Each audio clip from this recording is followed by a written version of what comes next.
Welcome to Evolve. My name is Cameron Bushey. I'm a full-time filmmaker based out of Burlington, Vermont. In high school, I got my dream job. My first job was a filmmaking job. I was working on a bunch of local commercial spots for Vermont, documentaries and promotional documentaries and stuff like that. But after some stuff in high school, some projects that I did that really had a whole lot of meaning, I decided to take off on my own, make my own company, to focus on stories that I really care about telling and that really matter. Right after high school, I created what is now known as 6'5 Films. I grew up racing motocross, so my number was 65, and I brought that along. Quite a few years back, I met a band known as Mass Anthem. My relationship with the band started at a camp in New Hampshire. So this is a camp that I grew up going to, but I was actually shooting a video for them probably 4 years ago. And while I was shooting the video for the camp, they were the band that week. So I sat them down for an interview, and I remember this like it was yesterday. I was 18 years old, and I was interviewing them, and they're like, dude, you're like married. How long have you been married? You look young to be married or whatever, because I wear a ring on my finger. And I was like, oh, I'm not married, whatever. You know, I just wear a ring. And they were like, well, you look like you could be 18 or you could be 25. And I was like, oh, I was 18. They're like, what? You look 24 at least or whatever. So we just kind of hit it off at the beginning. You're married. How are you married? Purity ring, yeah. Oh, okay.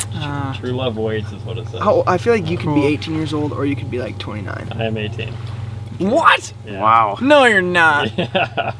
Okay, I was gonna guess like 24. So what that led to is obviously we swapped a little bit of contact information then.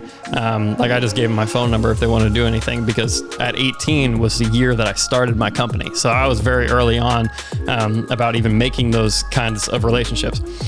A year later, or actually 2 years later, they called me and they wanted to do a project. So they got on a soundtrack for a DVD, for a movie.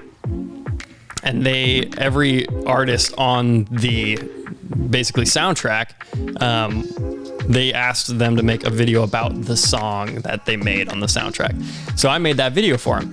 And oddly enough, it was at Berea again, because that's when they were close, because they're based out of Nashville and I'm up here in Vermont. So they were up here and we shot it there, and it was super easy, and it was just kind of like an interview. But again, that was another one of those relationship pieces, and they didn't pay me like hardly anything. They paid me a little bit, but hardly nothing.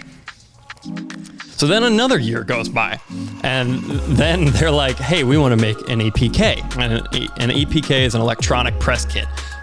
Basically, it goes along with some other graphic media and stuff, and you can just send them a video, send booking agents a video to say, hey, my band's actually good live. So I went on a Midwest tour of the US, started in Nashville, went up to St. Louis and kind of all over the place, and shot an EPK for them. Again, very low budget, but they loved it. 6 months later, we do this, and they're like, hey, we're gonna change the name. And what's actually kind of funny, and I don't think they'd mind me sharing this, while we were on the tour bus for that tour, they were talking about what it would look like to change their name to Punch Parade and go mainstream, because they were a Christian band at the time. And it was just kind of fun because now we're here, right? So I knew before most, but 6 months later, we go down and we do these videos, and we have more coming in the future. So that's kind of how, and now we're actually working with some budget, which is awesome. But they're just an awesome group of guys, and it's one of those things where I was making a video for somebody and they were just there. But now they're my main client, while that other client is I haven't worked with. They wanted a launching pad of music videos to be able to post and really move forward from. So I went down to Nashville with them, where they're based out of, and we shot 4 music videos. This is our second music video that we shot, called Look at Me Now.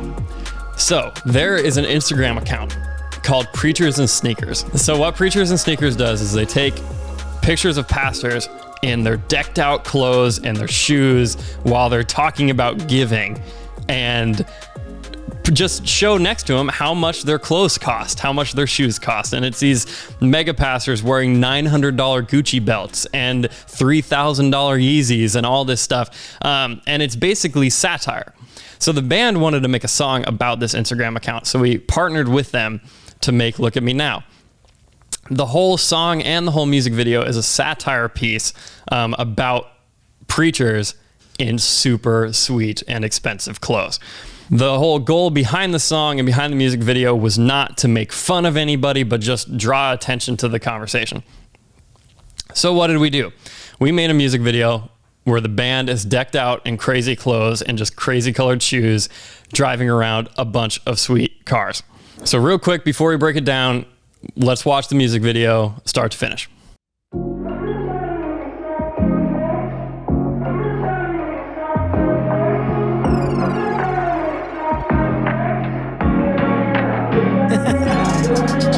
I'm not trying to make a subtle flex when I'm dipping in my Sunday best. Bet the Gucci band across my chest, yeah. Look at me now, yeah, yeah. My collection's on an Instagram, living life like a Kardashian. Paris Fashion Week on the weekend, yeah. Look at me now, yeah, yeah. I'm not gonna lie, it's nice that people know me, seeing me every day in my drip. Started at the bottom, now I'm higher than the ceiling. If people keep on buying, I won't quit.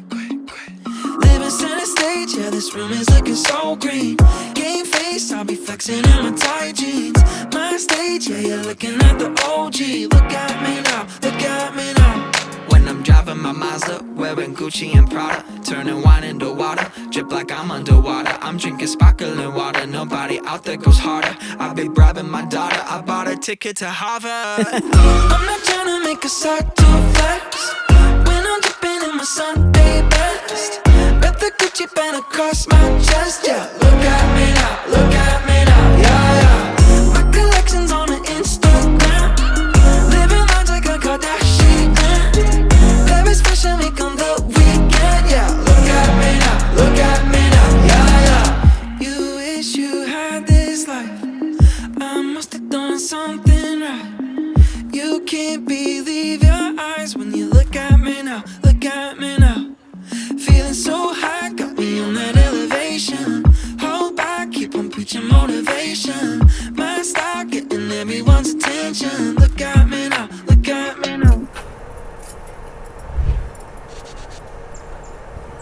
When I'm driving my Mazda, wearing Gucci and Prada, turning wine into water, drip like I'm underwater. I'm drinking sparkling water, nobody out there goes harder. I'll be bribing my daughter, I bought a ticket to Harvard. Subtle flex,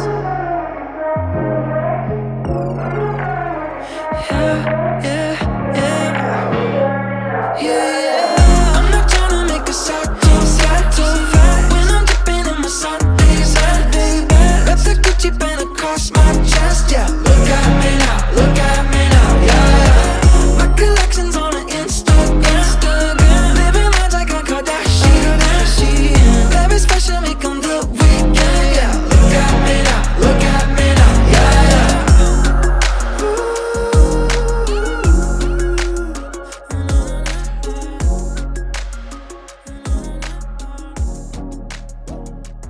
Andy, dude, thanks so much, man, for letting us use your car. Absolutely. You rock, man. Rockstar. Let's go. Okay, we gotta return this clothes.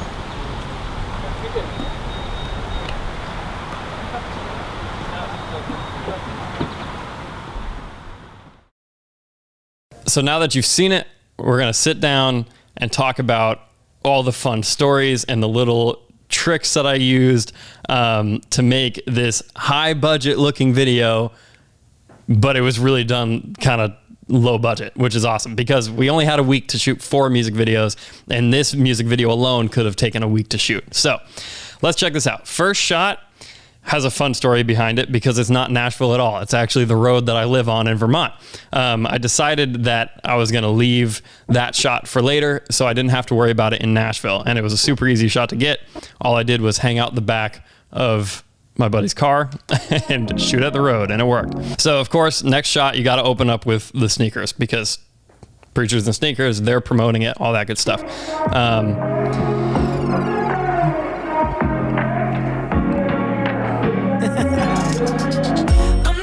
Okay, so first chorus was a fun one. This is a shot where he's driving in the Tesla, which the Tesla is an awesome story. So basically what happened, we were calling around and we wanted to rent 3 nice cars, but we wanted to rent cars that pastors would be driving. So the ones that came to mind were a Dodge Challenger, a black Escalade, and a Tesla. So what we did is we went on Toro and we found this guy who rents out a Tesla, and we called him and we talked about what we were doing and all this stuff. And this is the magic of filmmaking. This guy, you know, it was $100 for the Tesla for the day or whatever. We needed it for 2 days, the whole deal. And this guy who owns a Tesla is like, well, hey, I'm kind of interested in video. If you guys are shooting a music video, can I just come be a fly on the wall? And if so, I'll give you all 3 of my Teslas for free. And we were like, okay, deal. So I just had to talk to this guy for a while, and he was awesome. But he had 3 Teslas. He brought all 3 of them, and that's what we used for the whole video. So we didn't have to spend any money on cars, which was awesome. So the first course, the way that I did it is I literally had my Camry and I sat in the trunk with my gimbal and pointed at Chad, who is the lead singer, and we just tracked each other in a parking lot to try to make it as legal as possible. All right, you ready, Katie? Go ahead. I'm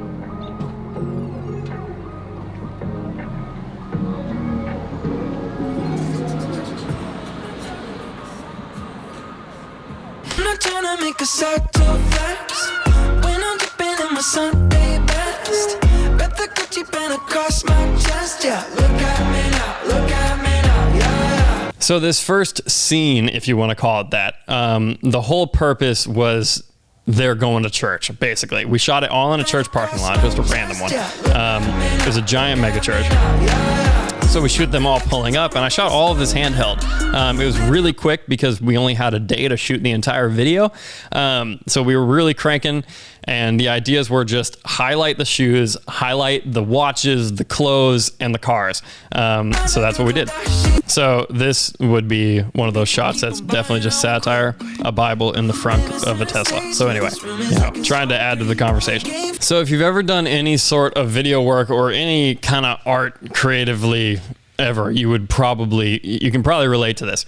We beforehand, because we only had a day to shoot it, we had scripted out everything. I mean, we had exactly what shot was going to be at what second of the song, and all this stuff. So I'm not one to do storyboards. I've never found storyboards to help me very much. I just work off shot lists, because if you've ever done any sort of video work, when you show up to a location, your storyboard isn't going to work. So why bother making it? I always just go off shot lists. That allows me to be more creative while I'm actually on site and kind of figure it out as I go. And this was really run and gun. But this is one of those projects where if you watch the music video, we shot in like 3 or 4 locations and that was it.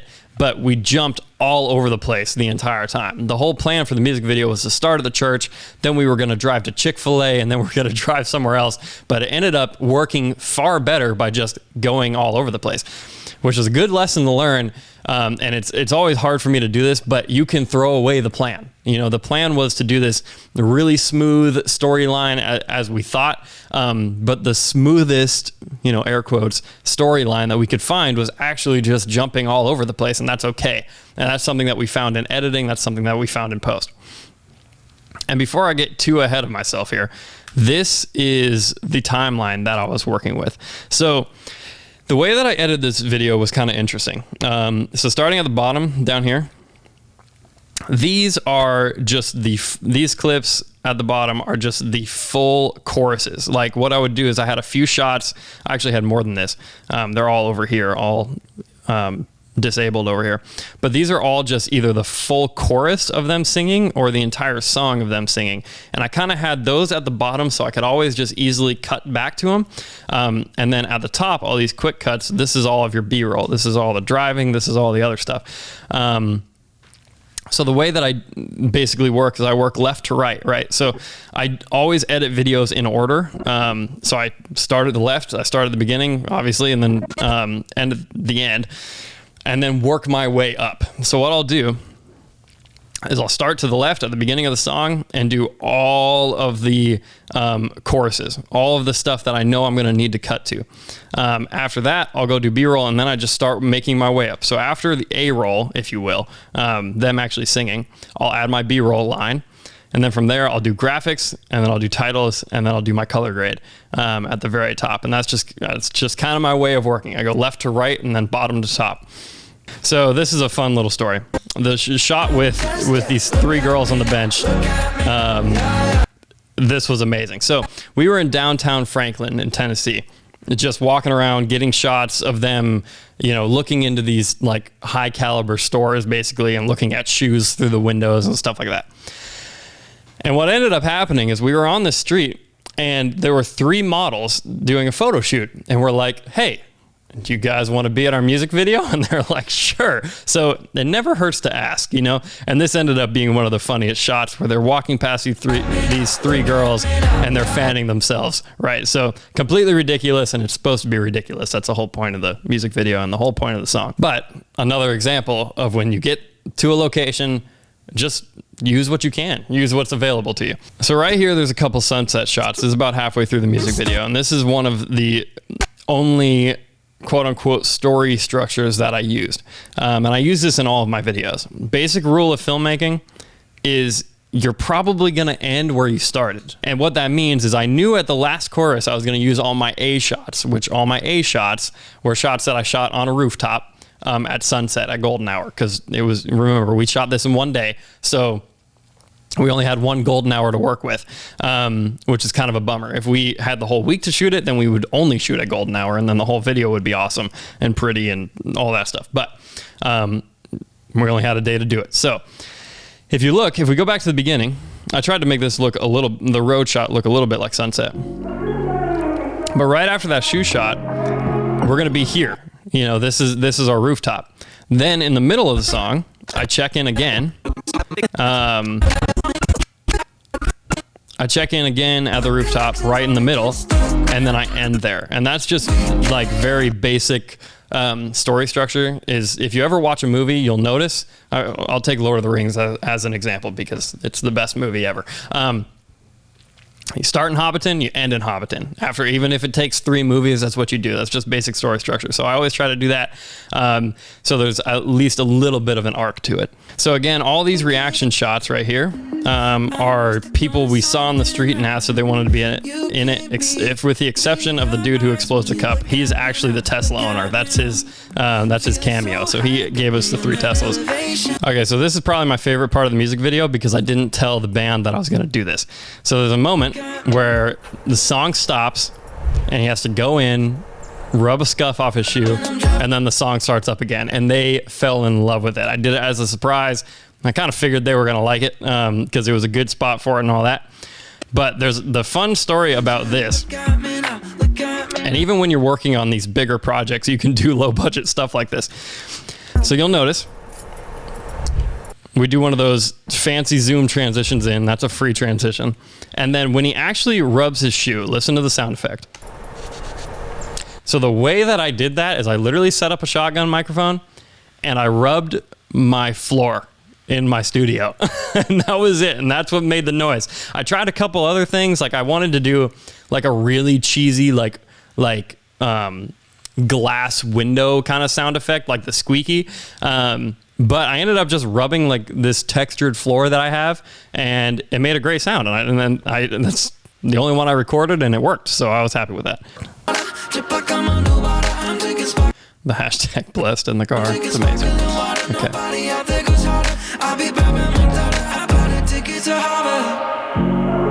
All right, so now we're at the end. We get to the rooftop, right? So this is kind of your establishing shot for this end scene, just the sunset. And again, these are like this shot right here is so cliche that I would never use it in a music video unless the music video was supposed to be satire and just ridiculous and just flat out. Like this shot, I mean, it's pretty, but it's just dumb. But it works because that's the whole vibe. But basically, what I wanted to do with this last chorus is I wanted to use all the A shots, you know, all the sunset stuff, but also do a recap of everything that we just watched. So that's why you'll notice that we jump back to the area when they're just walking down the street, downtown Franklin, rooftop, of course, and then we go back to the church. That's kind of where we started. We go back to the shoes. We're just recapping everything that we just saw. Okay, so this last shot after the music video is kind of like quote unquote ended. This was not planned at all. This is this is actually in a Chick-fil-A parking lot because we stopped at Chick-fil-A for lunch and we were like, hey, wouldn't it be funny if we ended it like this? But there are a couple intentional things that we did here that I think worked out really well. So the whole idea is they're given the keys back because it obviously wasn't their cars, right? And they go back to their Subaru over here, which is funny because that's actually what happened. We gave him the keys back and then we were done, but we let him have a Cameo. That's Tesla owner, obviously. And that was all good. But what the intentional decision here was to go with Subtitles, which I was a little, iffy on at first, but I kind of like what it did. The original plan was we were going to dub over this later, like record the audio of them speaking later and then put it in and then make it all, high budget looking, right? But we wanted to make it look super low budget. So we kept just the on-camera mic on where they're talking. We put in subtitles. And what that did is it kind of just wrapped up the whole video with a little bow saying like, this is all kind of ridiculous that we're making this look so good. It's the classic orange and teal color grade on it. And it's all supposed to look perfect and whatever, and then in reality they're just nothing. So it kind of wrapped it all up. It kind of wrapped the story up a little bit, even though it was low budget and the subtitles are kind of whatever. I think it actually worked. So the difference between shooting a music video and shooting like a promotional documentary, because that's what I mostly do, is a music video is in a lot of ways a lot easier because it's kind of mindless. What I love about music videos is they can be as normal or as weird and as stupid as you want. And the whole vibe and the whole brand of this band is, it's this pop music, right? So it's supposed to be fun. It's supposed to be colorful. It's supposed to be a little bit weird. It's kind of just crazy. And if you met these guys who actually are in the band, they are hilarious. They're some of the funniest people that I know. Just full of energy. They just fit that brand. So I don't particularly love one over the other. Like I love music videos and I also love promotional documentary. I also love, whatever else. Just music videos really allow you, what I found, has really allowed you to just be as creative as you want and try new things and do things that probably won't work or might work or whatever. And I've also found that clients of music videos, aka the bands and the artists that you're working with, are typically more open to those things than a company where you're doing a promotional documentary. So I think the most important piece about Punch Parade for me is, and the relationship that we have and the work that we're now giving each other in a way, is solely based off the relationship, and it was not based off money. So 3 years ago, I started working with these guys for nothing. Basically nothing. I think that first budget, I'll be transparent. I think that first video that we made together that they hired me for, they gave me like $300 or something like that, which in the video world is basically nothing. But I was willing to work for basically nothing because of the relationship that we were going to build. Again, with the whole story of how I met them or whatever, is I did an interview with them. And the way that I do interviews is I just sit down and we start talking, basically. And then I use what I can. It's not a question answer thing. It's really just a conversation. And I just so happen to have the cameras pointed at them. And we kind of became friends back, 3-4 years ago, whenever it was. And that has now led to, if they need a video, it's now the video guy that they met, right? It wasn't about the money. It wasn't about anything. If I immediately met them and I was like, oh yeah, well, it's going to cost $50,000 to make this music video, it would never work. I wanted to first build the relationship with them. And then we were able to go from there. Something that you really got to realize, and that I had to realize while I was kind of coming up the ranks, if you will, is there's a few things that you just got to keep in the back of your mind. It's okay at the beginning to not work for much, but this is the really helpful piece. You don't want to get trapped in not making any money. Relationships come first, but also if you want to make this your life, then you have to make money off of it, right? So even back then, when I was talking to them, it was a what can you give me sort of thing, and this is what I would typically charge. And I think that was really important because back then when they gave me $300 to make, some music video situation, it wasn't really a music video, it was, kind of a story behind the song video or whatever. I said, perfect, good, because I care about you guys and I believe in you guys. But this is what I would normally do. And when we can get to that point, we'll get to that point. And they've been completely open with me saying this, back then they were like, one day we're going to pay you what you're worth, to now they're paying me what I'm charging, and that wouldn't be possible without the relationship, because if I did that at the beginning and just said, this is how much you have to pay, then we never would have made a video. As this band grows, I am now able to go with them because I was able to work for nothing at the beginning. And now as they grow as a band, the budgets are getting bigger and we're just smooth sailing from here on out. So while I was on tour with this band, the last project that we did, I showed them a music video that I did called There's No Way. It was literally shot in my basement. Now, if you watched it, you probably wouldn't be able to tell. At least you shouldn't be able to tell that it was literally shot in my basement. But all I had really done was live performance. And when I showed them that video, they all of a sudden were like, we can make a sweet music video. And that allowed me to go do this video, which was unlike any other video that I had ever done. I've always done live performance, and this was like a full-fledged music video. But now what that allows me to do is I can now take Look at Me Now, this video, and show it to another band, just like I did with There's No Way. That will lead to other clients, that will lead to bigger budgets, and that will lead to bigger projects with more people involved, and that's ultimately the goal. The thing with There's No Way is it was zero budget. I shot it for a friend, right? I shot it with 2 of my friends, and my other friend mixed it, okay? It was one of those things, and again, we shot in my basement. This was no money. This was a passion project, but what it led to was all of a sudden a big budget, first time, full-fledged music video. And sometimes you just have to do the free stuff because it'll lead to these bigger and better projects. So listen, if you are looking to be a filmmaker one day, or be a graphic design, motion graphics, or whatever else, art, could be anything, you need to be surrounded by like-minded people. People like myself. You can always use me as a resource, but you have the opportunity to join Evolve and really be connected. And that's a huge step forward. So you can find me a few different places. One, on Instagram, you're going to see a lot of short snippets of videos, but also photos and stuff like that. YouTube, you're going to find basically everything. Me being goofy with my friends riding dirt bikes, to all the professional music videos and promotional documentaries and everything else. That's where you can find me. That's where you can message me. That's where you can find my work.